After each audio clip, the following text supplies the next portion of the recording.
Good morning, everybody. Buenos dias a todos. My name is Lilia Murray, and on behalf of the City of McAllen's Human Resources Department, I will be conducting today's training on the harmonizing of management and leadership for new supervisors such as yourselves. First and foremost, I want to congratulate every one of you on your new role as supervisors and welcome you to the journey of management and leadership in your new role. In front of you, you should have your participants packet, which will be the training guide, which you will have spaces to write notes on and participate in activities for today. And you'll use that participants guide to follow along and take any notes that you need throughout the training. Welcome again and congratulations. Today's training objectives, supervisors will be able to clearly differentiate between management and leadership roles within a supervisory context. This means knowing what management skills and leadership qualities will look like, effectively apply key management skills and leadership qualities in practical scenarios, meaning you'll be able to apply these skills and qualities in your day-to-day as a new supervisor. And lastly, adapt leadership styles based on situational demands. As a new supervisor, you may need to adapt leadership styles based on what your team members need on an individual basis. Let's engage in some food for thought. In the page 3 of your participants packet, you'll have a note section under this slide. I want you to think about some words that come to mind when you think of a leader and when you think of a manager. There are no right or wrong answers. I just want you to write down what comes to mind when you think of a leader and when you think of a manager in that blank space. And I'll give you a couple of seconds to go ahead and do that.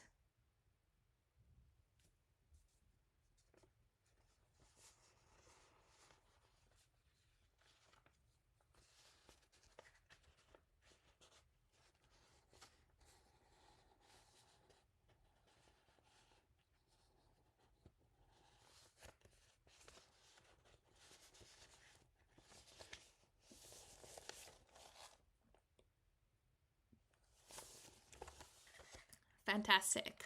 And throughout the training, I want you to reflect on the words that you wrote in association to leader and manager. And throughout the training, reflect on whether these words may stay the same, may have the same meaning for you, or whether these words evolve and change throughout the training. So hold on to those words that you wrote down and keep them in the back of your mind. Keep them in your pocket and we'll reflect on how they change throughout. Now, we tend to think of management and leadership as synonymous. We tend to think about these two words as the same thing rather than separate skills and qualities that we can work towards exhibiting as new supervisors within our role and our day-to-day tasks. As you embark on your new journey as supervisors, it's important to be able to identify and differentiate between management versus leadership and also know when it's appropriate to switch between one and the other in your day-to-day tasks. As a manager, you may be involved in the organizing, planning, and the oversight of tasks and resources in your role and team. Some words that I wrote down that I associated with manager or management was efficiency, achieving goals, organizational structure, task-oriented. Whereas leadership, on the other hand, focuses more on inspiring and motivating and guiding your team. Some words that I wrote down here for me were influence, persuasion, innovation, inspiring people, guidance. Some of your day-to-day tasks, or even the overarching theme of your role as a new supervisor may require you to exhibit key management skills such as planning, organizing, and oversight. As a new supervisor, you may need to define work goals, set objectives, and create actionable plans within your team or a new project that you embark on. You may need to organize. You may need to allocate resources effectively, such as budgeting. You may need to delegate tasks to your team members and even create workflows to track and monitor the progress of your team, which is also an oversight skill. Monitoring progress, assessing the performance of your team members, tracking where you are at in a project, in the life cycle stage of a project, and being able to adjust plans as needed. Sometimes whether you are under budget, whether you're over budget on a project, whether you are behind progress within a budget, you may need to adjust plans and actions as needed in order to get back on track, in order to get back on budget.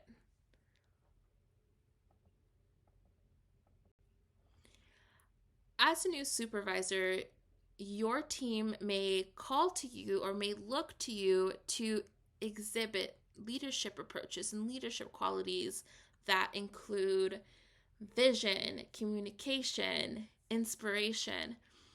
You may need to remind or even create a compelling vision or mission statement for your team's future. Where do you see your team in the next X amount of years?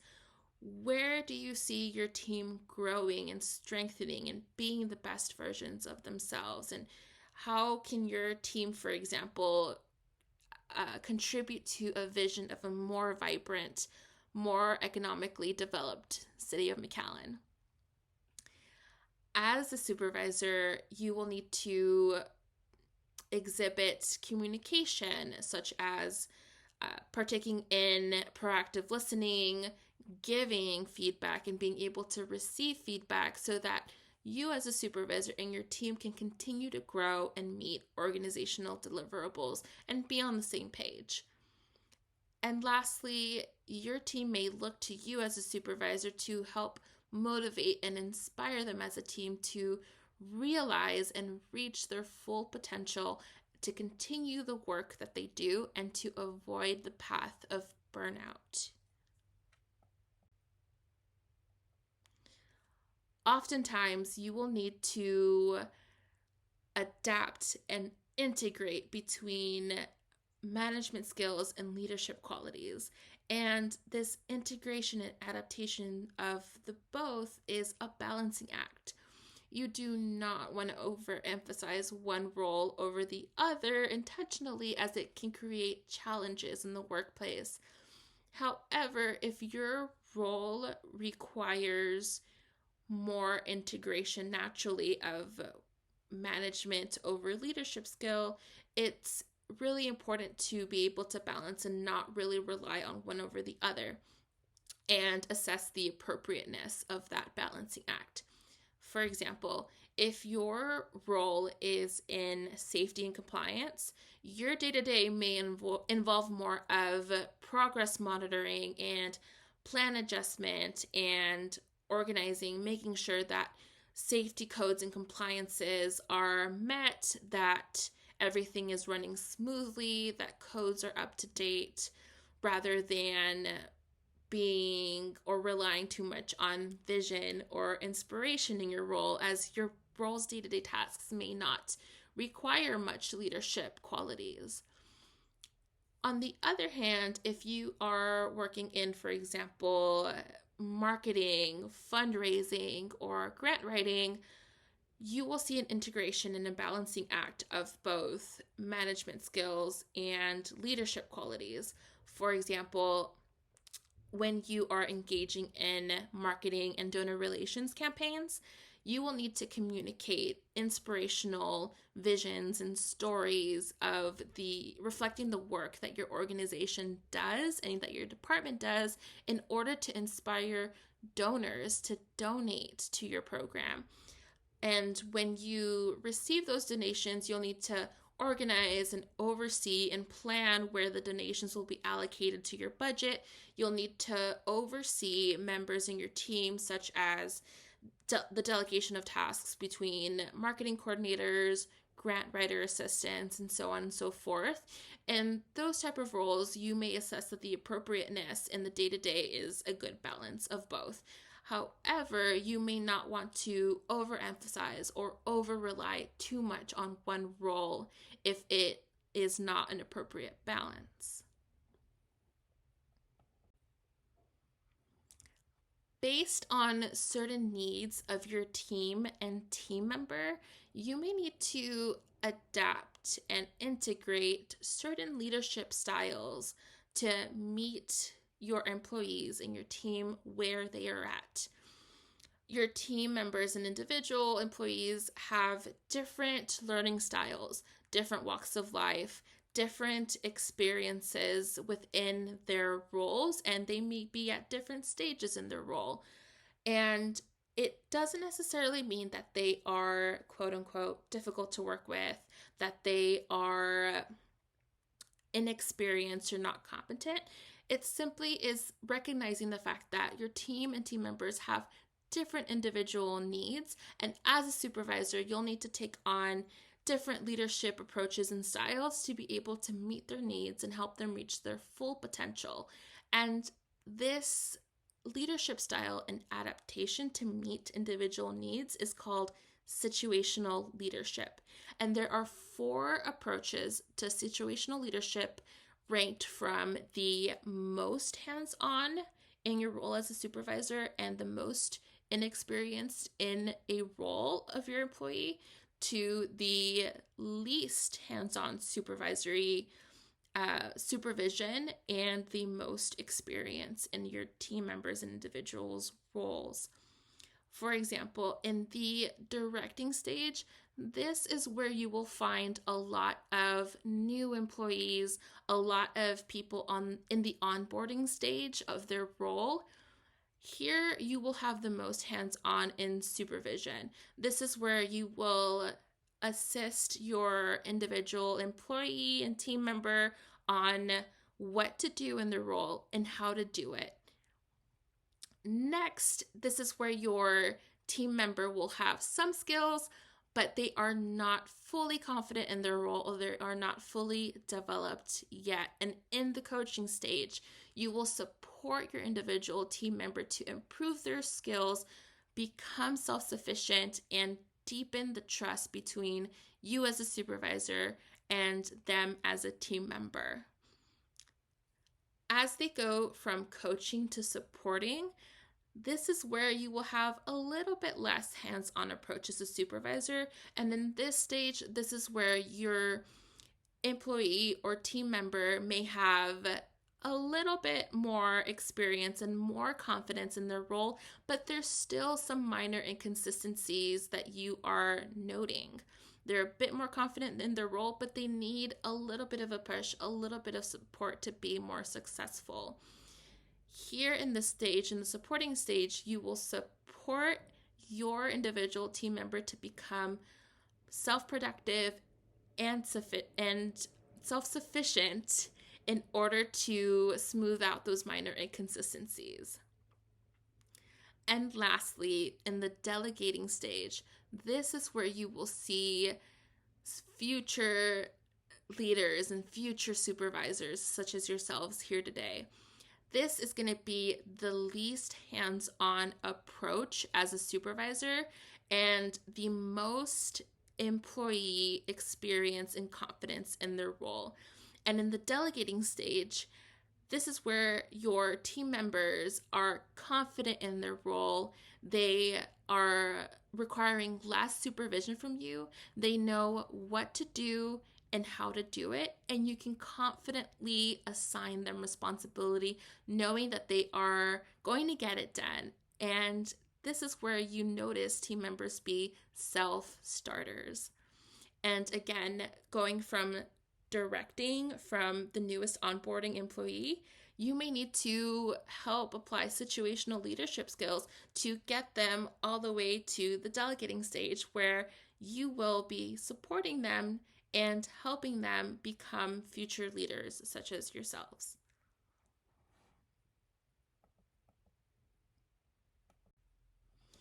We talked about differentiating between management skills and differentiating between leadership skills, when to integrate from one to the other, and when to balance and apply situational leadership to meet the needs of your team members on an individual basis. Now, let's talk about how we can shift between management and leadership. In what instances and what situations will we be called to exhibit one over the other? For example, if your role or your day-to-day is to meet project deadlines, hit organizational deliverables and meet goals, allocate resources, create budgets, or execute tasks, as a supervisor, you'll need to exhibit management skills in these types of situations.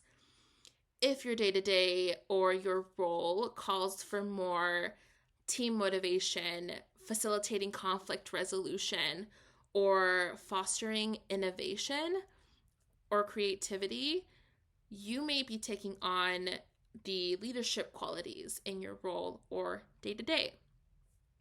It's integral to, whenever you're making the switch from one to the other, to communicate to your team when you're taking on a management approach, when a management situation arises, and communicate to when you are making that shift to a leadership approach. You want to be able to clearly set expectations within your team on when a situation requires management skills and when a situation will require a leadership approach, so that expectations are set and you and your team members are on the same page in order to work cohesively and in sync towards success.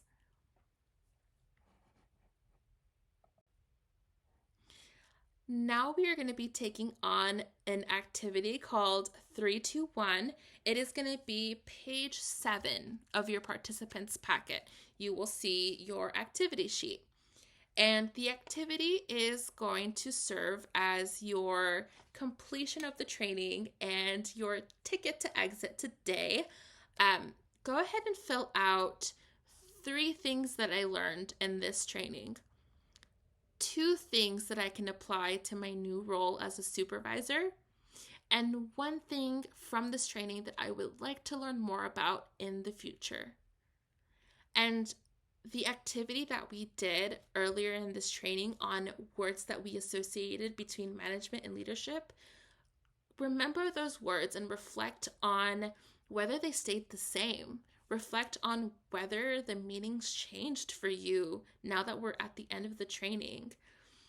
And use those words to guide you in this activity.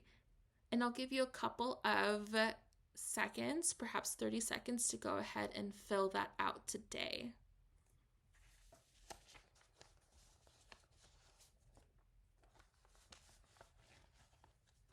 And again, there are no right or wrong answers. Simply reflect on what are some things that you learned? What are some things that you can apply in your new role as new supervisors? And what is something that you feel like you can learn a little bit more about? Such as maybe you want to learn a little bit more about conflict resolution. Maybe you want to learn a little bit about how to inspire your team.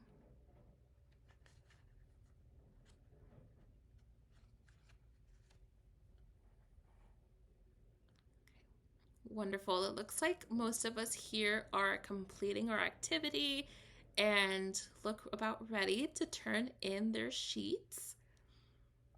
To To conclude this training, I want to thank and congratulate everybody here today on your new role as supervisors. I wish you all the best of success in your new roles, and please reach out if you have any questions, and we will be sending out surveys for you all to complete. Thank you.